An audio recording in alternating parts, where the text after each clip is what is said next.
Hello mga kabarangay, nandito ulit ako si Sir Pops making another video for my Science 10 students, especially those who are uh, having a hard time studying their modules at home. So you can watch this one in your home, in your place. Mas madali kasi dito matuto kaysa sa pagbabasa ng sarili mong ikaw lang. No, medyo mahirap talagang gawin yan. So, this is Sir Pops again. Please, don't forget to subscribe to my channel. Ito po yung channel natin. Medyo marami na tayong subscribers. And maraming salamat po sa inyo. So, let's start. Now, the title of our topic for today, of our video for today is Evidences of Evolution. This is a continuation of third quarter Science 10 for the grade 10 students all over the Philippines. No? So, sa mga teachers natin dyan out there, you can download this LAS. Edit nyo na lang po para malagay nyo yung pangalan nyo. Okay lang, wala nang problema sa akin. So, gumawa tayo ng sarili nating version of LAS, no? So, na-approve naman. So, the title of this one is Evidences of Evolution. So, kasi this is related to evolution. So, nilagyan ko siya ng quarter 3, week 5.1 kasi may 5.2 pa na dadating. Next week na yan. Let's start. Do you know, introduction, do you know why dinosaurs no longer exist today? Why some animals before are very different from the animals we have now? From grade 7 to grade 9, you have learned that organisms are grouped into kingdom, phylum, class, order, family, genus, and species. You also learn that organisms possess unique characteristics. Some organisms may look the same but have distinct differences from each other. Others may not be related to one another but they have similar functional features and characteristics. So ito, dito sinasabi ng introduction natin that you as a grade 10, ikaw bilang isang grade 10, napagdaanan mo na yung mga nabanggit dito, no? So from grade 7 to grade 9. So dapat alam mo to o maalala mo man lang na itinuro ito ng iyong science teacher nung ikaw ay grade 7 o hanggang grade 9. Dapat may idea ka na sa kung ano yung kingdom, phylum, class, group of organisms. In these activity sheets, you will learn the different sources of possible evidence for evolution, such as fossil records, anatomy and morphology, and developmental and molecular biology, which give way to the different concepts about the origin of life. Okay, so ito yung sinasabi natin. So meron tayong iba't ibang sources of evidences for evolution. Ang most essential learning competencies natin ay explain how fossil records, comparative anatomy, and genetic information provide evidence for evolution. Okay, so yan yung magiging most essential learning competencies natin. Sa room, medyo mahaba ito pag tinuturo, no? Pag nasa classroom kami. Kasi kailangan ng maraming paliwanag. Objectives, explain how fossil records and comparative anatomy are used as evidence of evolution. Number 2, objective is distinguish homologous structures from analogous structures. So, anong ibig sabihin nun? Now, for activity number 1, I made this up, no? Idea lang to. What is me ang title? Supply the missing word in every box. Choose the correct answer from the box below. So, ibig sabihin may choices o may pagpipilian sila dyan. Write your answer on your answer sheet. So, liitan natin ang konti. Ayan. So, ito yan. So, number 2, same structure, different function. Example, wing of bat, flipper of whale, arm of human. So, if you're going to observe yung pakpak ng paniki, tapos yung flipper ng whale, tsaka arm of human, may pagkakaiba, may pagkakaparehas ba sila? So, if just observation. So, sa number 1 natin, structures which once had a function but no longer do. Example, vestigial hind limbs of modern whales. Number 3, provide a visual record of how organisms change over time. May sagot na, may iniwan akong may sagot. unrelated organisms, similar physical structures, example, wing of bat, wing of bird, and wing of butterfly. Magkakaiba silang organism, hindi sila related sa isa't isa, pero pare-pareha silang may wings, no? At isa lang ang function nila, ang lumipad. Number 5, similarities in the early development of vertebrate embryos. Example, early embryonic development of humans and monkeys. Number of difference, number 4, number of difference in amino acid sequence. Example, sequence of human hemoglobin identical to chimpanzee, while less closely related primates have greater differences. So, lahat yon ng nabanggit, ang nasa gitna niya ay evidence of evolution. Kung kilala niyo si Charles Darwin, pag-aaralin natin siya sa susunod na video na to. Okay. So, bigay ko na yung sagot, no? So, lalo-lalo sa mga estudyante kong grade 10 para hindi na kayo mahirapan. So, ang number 2 natin dito is unrelated organism dito sa analogous, no? So, ibig sabihin, some structure, different function. Meron tayong homologous structure. Okay? Para sa number 2. Sa number 1, structure which once had a function. Ang sagot dyan ay vestigial structures. Yan, vestigial.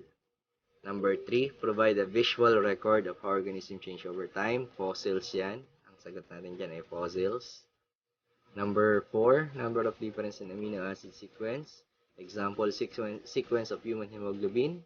Ang sagot dyan ay molecular biology. And number 5, syempre, ang natitira is embryology. So, sa lahat ng mga grade 10 students na estudyante ko sa school namin, so sinabi ko na yung sagot, no? Hindi na kayo mahihirapan. Okay, now let's move on.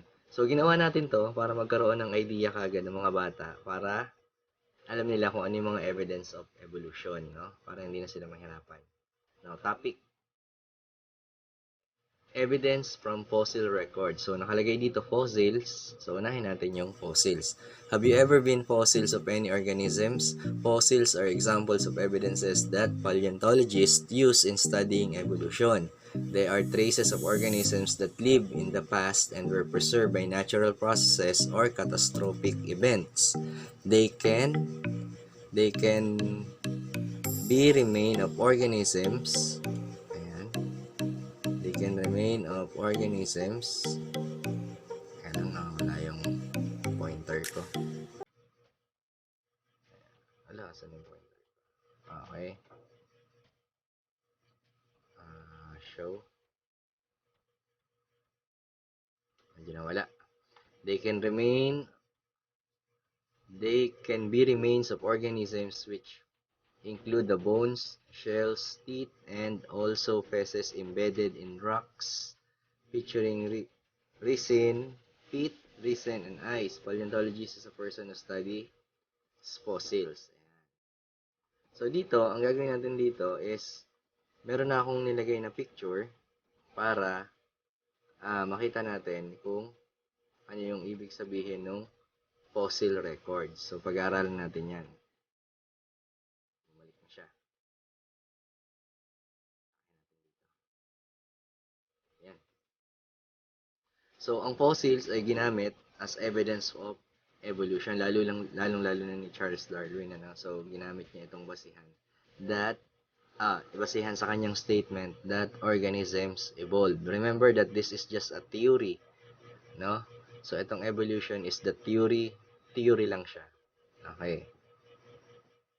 Siyempre, ang mga scientists, pag nagbibigay ng theory, magpo-provide yan ng mga evidences to be accepted. Pag-aralan natin yung fossils. So, sa fossils, ito yung mga nahuhukay natin na buto ng dinosaurs, buto ng iba't ibang klase ng hayop na hindi natin nakikita today, no? Pwede siyang tira ng halaman or branch ng halaman, ugat, sanga, mga ganon, no? Diba may nakikita tayong bungo ng sinaunang tao. So, ginamit din yun as evidence that we humans evolved. Now, paano ginagamit ang fossil records? So, syempre, may basihan. So, dito sa picture na to, makikita natin, itong picture na to, makikita natin kung paano yung scientific way of studying fossils. So, simulan natin sa araw. Cosmic rays from the sun collides with atoms in the upper atmosphere producing energetic neutrons. So, ibig sabihin, dito pa lang sa cosmic rays, itong sinag ng araw, cosmic ray, it produces neutron. Okay? So, the energetic neutron collided with a nitrogen-14 atom to produce a carbon-14 atom and a proton. So, ito yon. So, it will collide with nitrogen-14 and then it eventually create a carbon-14 atom o molecule. Okay? Ayan. Now, the carbon-14 oxidizes to carbon-14 dioxide. So, it will be oxidized and then it will eventually turn into carbon-14 dioxide and is transported to the lower atmosphere. So, syempre, alam naman natin na ang carbon dioxide ay kinukonsume ng mga halaman. So, plants absorb carbon dioxide during photosynthesis and take carbon-14 in a ratio similar to that of carbon-14 in the atmosphere. So, ibig sabihin, ang mga dahon natin, ang mga halaman natin ang nagko-consume sa carbon-14 which eventually kinakain ng mga hayop. Carbon-14 is taken in by animals and humans through the food chain. Di ba? Kinakain siya. Ayan. Now, here's the catch. Paano siya ginagamit, yung carbon-14? When plants and animals die, they stop taking carbon-14. Okay? So, dito, pag namatay itong puno na to, ayan, may puno siya. The wood from felled trees used for construction or paper manufacture also undergo carbon-14 decay. So, meron naman tayong tinatawag na decay. Ayan.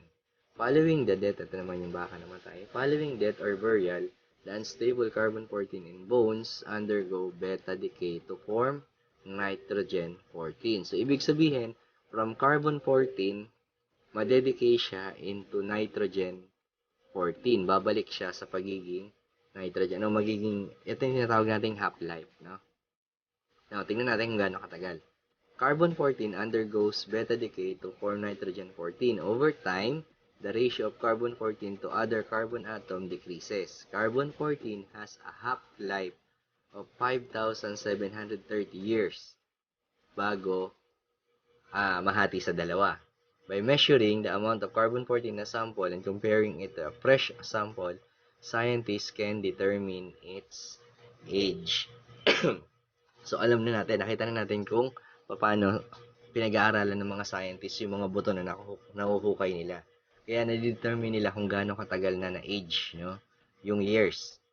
So, let's try this one. What's my age? Direction. Use the information below to answer the age of fossils. Write your answer in your answer sheet. So, remember ha, ang carbon-14 ay nahati every 5,730 years. Nagiging dalawa sila. Nagiging carbon-14, nitrogen-14. Now, age of fossils. Halimbawa, itong buto na to. Fossil. Comparison of carbon-14 and nitrogen-14 na sample. So, dito, medyo malaki.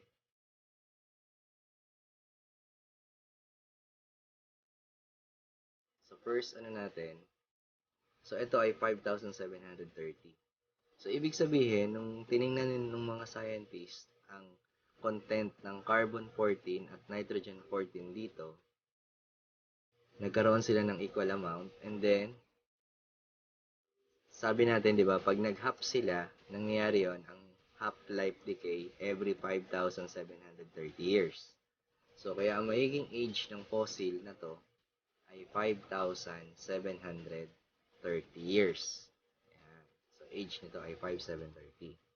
Now, dito sa pangalawa.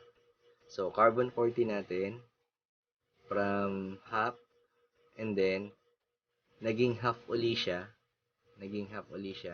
So, ang gagawin lang natin dito is i-add lang natin yung 5,730 plus 5,730. So, kayo na bahala doon. So, that is medyo mahirap pag-add ah. So, bali, ilan? 5, 7, 5, 5, 5 plus 5, that is 10 plus 1, 460, 11,460. Ayan. So, dito sa pangatlo. So, tingnan nyo kung lagi siyang nahati sa kalahati. Ayan, yung carbon-14.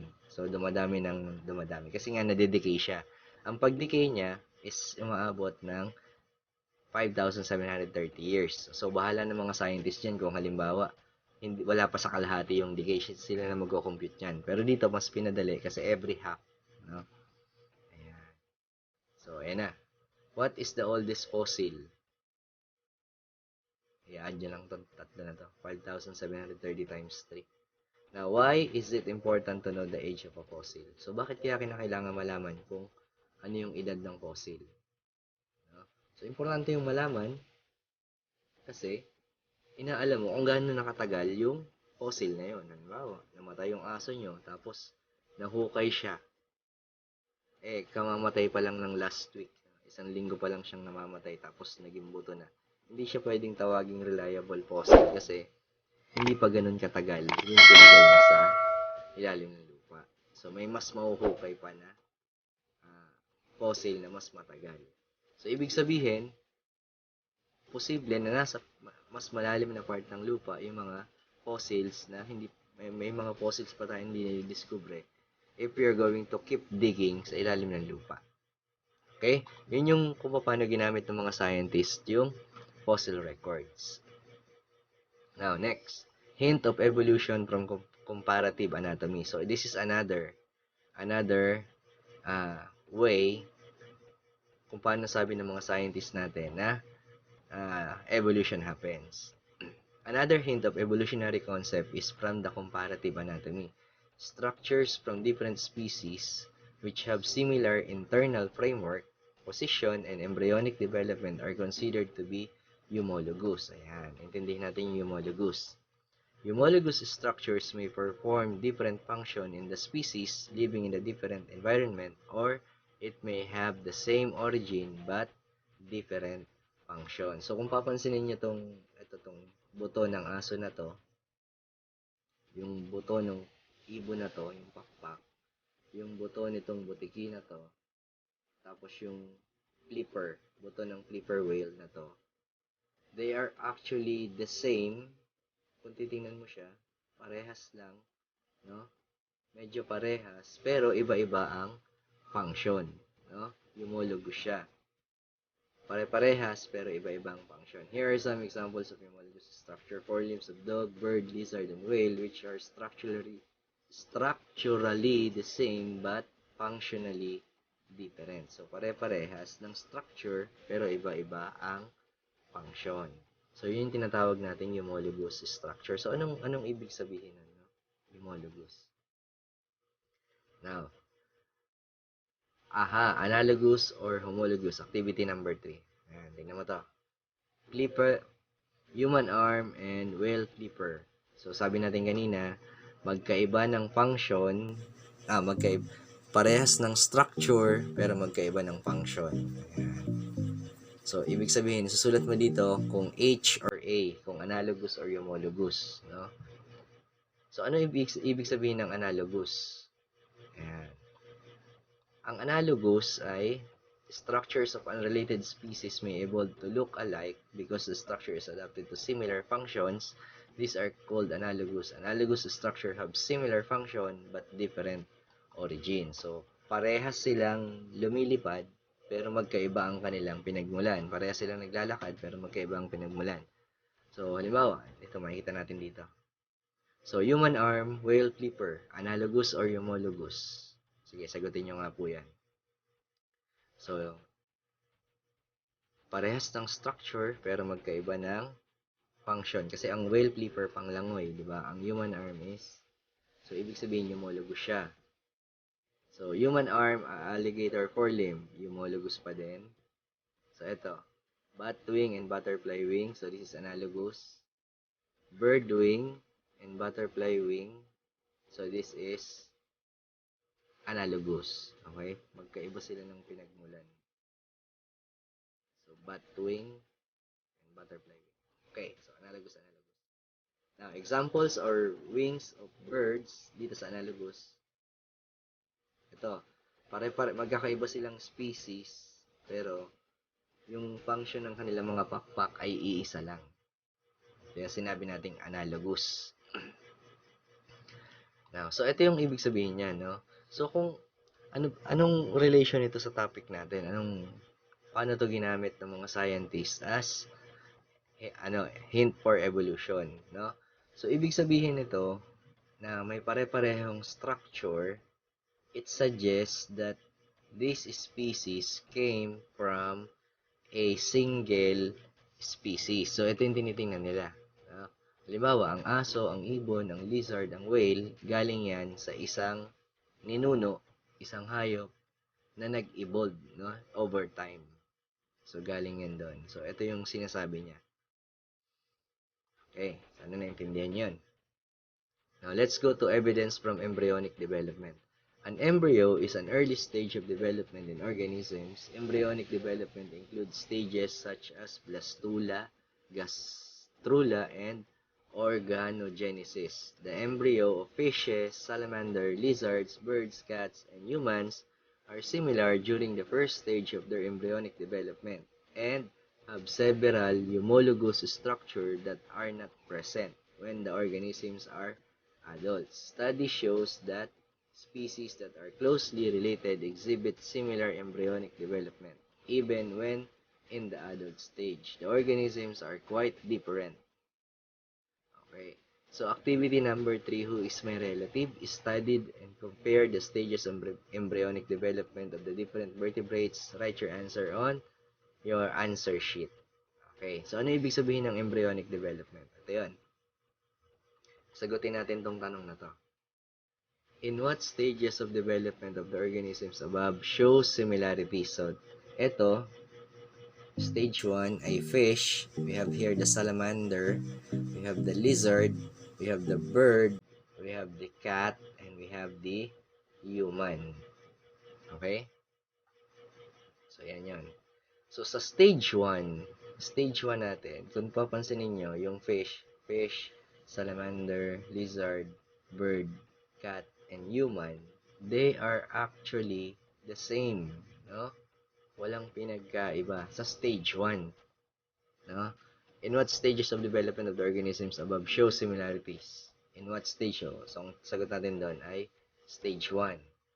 Identify the structure, how and where they are, where are they similar. So they all have tail and a head, no? Pwede mo tong isipin na tao kung walang label doon. Pwede mo tong isipin na lizard kung walang label doon. Okay? So ibig sabihin, they are closely related to one another. Embryonic development to. In stage 3, identify the structures that made organisms different from each other. So, stage 3. So, dito, may buntot na siya, yung fish.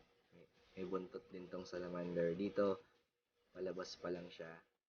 Dito, may buntot din. Dito, nawala yung cat, no? Medyo similar sa tao. Nawala yung buntot. Dito, walang buntot na yung human. Okay? So, tapos, magkakaiba na sila ng itsura pagdating sa ulo. Itong pusa, medyo close related pa rito sa tao. Can embryonic development be evidence that evolution took place? Explain. So, paano to papaliwanag?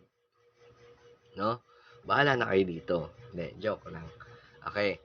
So, dito sa embryonic development natin, tinitingnan ng mga scientists kung ano ba talaga yung pinagmulan. Halimbawa, tong human. So, ang human kasi, tayo kasing mga tao, ay closely related to chimpanzee, no? So kung makikita mo yung embryo stage 1, stage 2 and stage 3 ng chimpanzee, medyo dikit. Tapos sinasuggest pa nito sa embryonic development na yung ating amino acid is closely related to the monkeys or chimpanzee, no? So yun yung sinasabi ng embryonic development, that we humans came from a ancestor na medyo malapit sa unggoy. Okay? Pero this is just a theory, ha? Sinasabi ko lang po sa inyo. Theory lang po ito. So, uh, another way of thinking kung saan nagmula ang mga tao. Kayo na po bahala. Ha? Hindi naman po ako nakikipag-away. Okay? So, basta ito lang yung sinasabi natin. Ito yung sabi ng mga scientists natin. Na ito yung mga evidence for evolution. Okay. Now, reflection. I have learned that I wish to ask my teacher about. Itanong niyo po sa akin itanong nyo rin po sa ilalim ng channel na to, ng video na to, kung ano yung mga gusto nyong malaman. Okay? So, ano, medyo crafted itong topic na to. So, pero nandito naman lahat ng kailangan maintindihan ng mga bata as student, as a grade 10 student, no? Medyo hindi ko na siya pinahaba para yung mga importante lang na bagay, yun lang yung mga gusto kong ibigay sa kanila, no? Hindi na kailangan ng marami pang pasikot-sikot. Ito naman yung importante, no? Tatlong ways o tatlong evidence. We have the first one, the evidence from fossil records. We have the hint of evolution from comparative anatomy. And we have evidence from embryonic development. So, ito yun. So, sana nasagot natin ito. Explain how fossil records, comparative anatomy, genetic information provide evidence for evolution. So, sana